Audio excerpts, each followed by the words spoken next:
Berawal dari saya kemarin bareng di mobil sama papi mami atau ibu gembala sama pak gembala ke Padepokan. Jadi saya lagi suapin si Aim. Jadi terus kayak nyuapin itu kayak enak aja gitu ya. Tiba-tiba tek ada sesuatu. Aku mau cerita sama pak gembala sama bu gembala. Saya bilang gini, Mi, sebenarnya dulu saya psikopat. Psikopat itu artinya adalah gangguan kepribadian yang berlaku kasar. Kalau di Google diceritain itu remaja rata-rata, tapi nggak semuanya. Bisa psikopatnya lain gitu. Kalau saya psikopatnya, tapi saya sudah dipulihkan. Saya psikopatnya, ini saya cerita karena saya mau mentelanjangi iblis yang sering mengganggu gitu dulu. Dan saya psikopat saya itu adalah saya ingin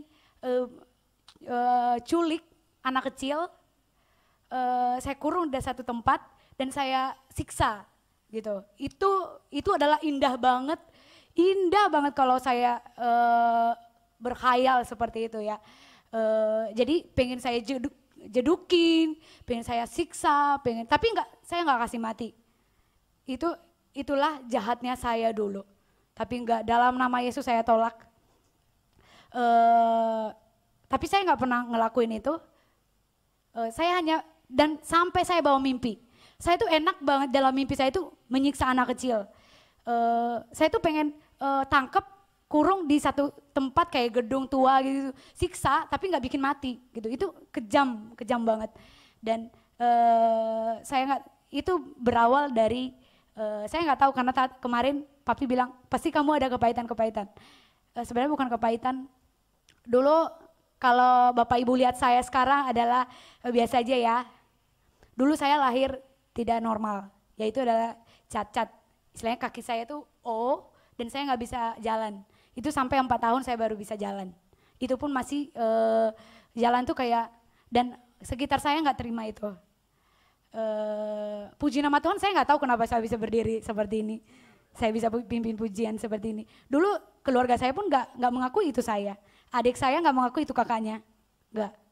Itu karena bagi mereka saya buruk. Saya kalau Bapak Ibu lihat anaknya Pak Raditya Oloan, Ziona, itu seperti itu saya. Cuman hanya saja mungkin agak lebih parah saya pun ya.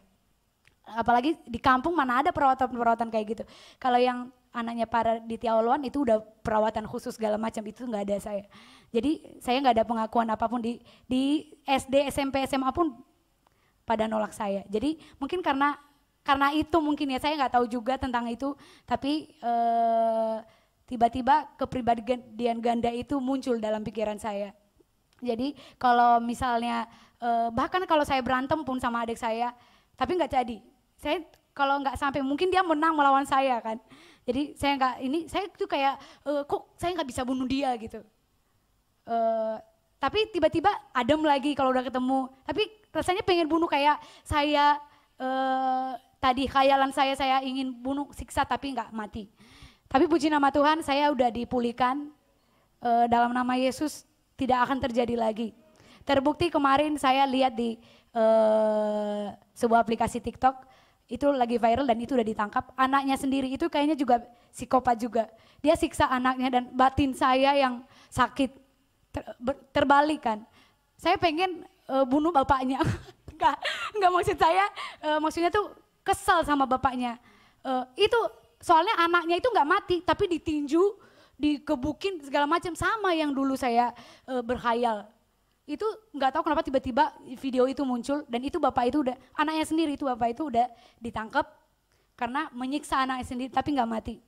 Dan lebih sadisnya anaknya nggak nangis. Jadi itu benar-benar saya tahu saya udah dipulihkan karena begitu saya lihat anak kecil misalnya nangis di jalan, mungkin saya berbelas kasihan. Dulu enggak, tapi sekarang puji Tuhan ada sesuatu yang beda. Deket sama anak kecil itu begitu indah. Begitu saja. Demikian. Haleluya.